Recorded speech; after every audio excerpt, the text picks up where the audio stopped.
वरिष्ठ अधिकारी पोलीस अधिकारी येतात, ते त्यांच्या तोऱ्यात बोलतात.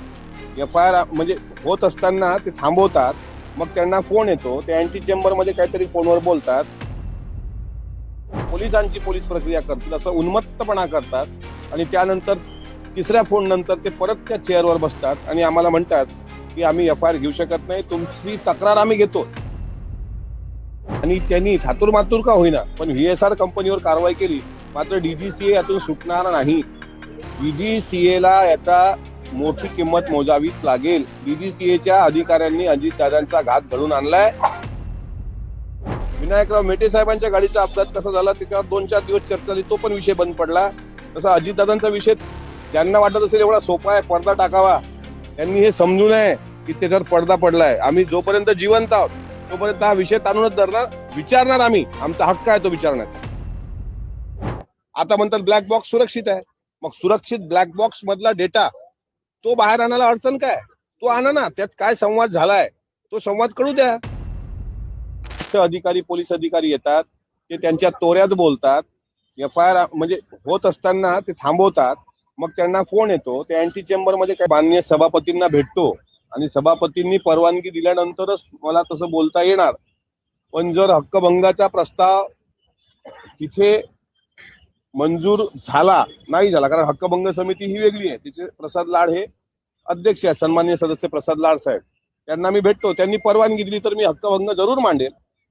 नाहीतर मग शेवटी 4 आमदारांचा अवमान करणारे आणि उन्मत्तपणे बोलणारे पोलीस अधिकारी हे कोणाच्या जीवावर मस्ती करतायत, कसला यांना माज आहे, याचं उत्तर आणि जाप्त विचारण्याचा अधिकार एक संविधानिक पद्धतीनं भारताचा नागरिक म्हणून मला आहे.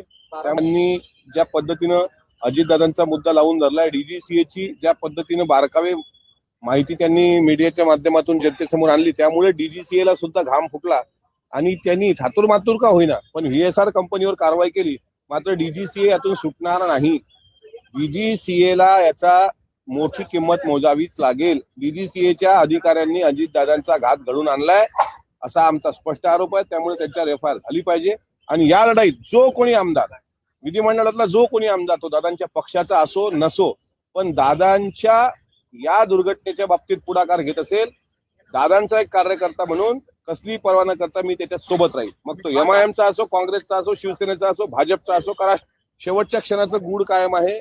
विनायकराव मेटे साहेबांच्या गाडीचा अपघात कसा झाला त्याच्यावर 2-4 दिवस चर्चा झाली, तो पण विषय बंद पडला. तसा अजितदादांचा विषय ज्यांना वाटत असेल एवढा सोपा आहे पडदा टाकावा, त्यांनी हे समजू नये की त्याच्यावर पडदा पडलाय. आम्ही जोपर्यंत जिवंत आहोत तोपर्यंत हा विषय ताणूनच धरणार, विचारणार आम्ही. असं तुम्ही म्हणत घातपात आहे असं तुम्ही कसं म्हणता? मग यांनी सांगावं ना ऍक्सिडेंट कसा आहे. यांनी म्हणजे जे म्हणतात ऍक्सिडेंट आहे, हे असे जे काही धागे धरून ह्या शंका येत आहेत ना आम्हाला, या शंकेचं निराकरण जोपर्यंत वस्तुनिष्ठ अहवाल येत नाही. पहिलं काय म्हणाले, ब्लॅक बॉक्स जळलेला आहे, आता म्हणतात ब्लॅक बॉक्स सुरक्षित आहे. मग सुरक्षित ब्लॅक बॉक्स मधला डेटा तो बाहेर आणायला अडचण काय? तो आणा ना, त्यात काय संवाद झालाय तो संवाद कळू द्या. त्याच्यामुळे शंका तर आहेतच, तो विचारणं काही गैर नाही.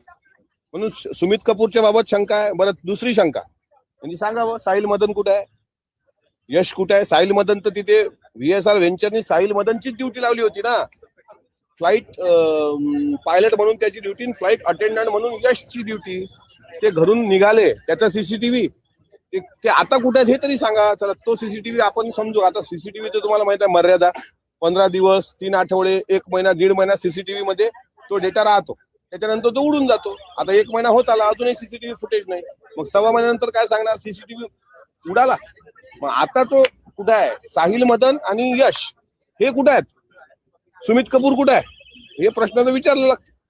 मग हे प्रश्न विचारणं जर गुन्हा असेल आणि त्याची किंमत मोजावी लागेल वगैरे वगैरे, अरे विचारणार नाही तर काय? मग काय, हा माणसाचा जन्म माणसासारखा जगला पाहिजे माणूस, कुत्र्यासारखं जगण्यात काय अर्थ आहे? त्याच्यामुळे हे तर विचारणारच आहे आपण.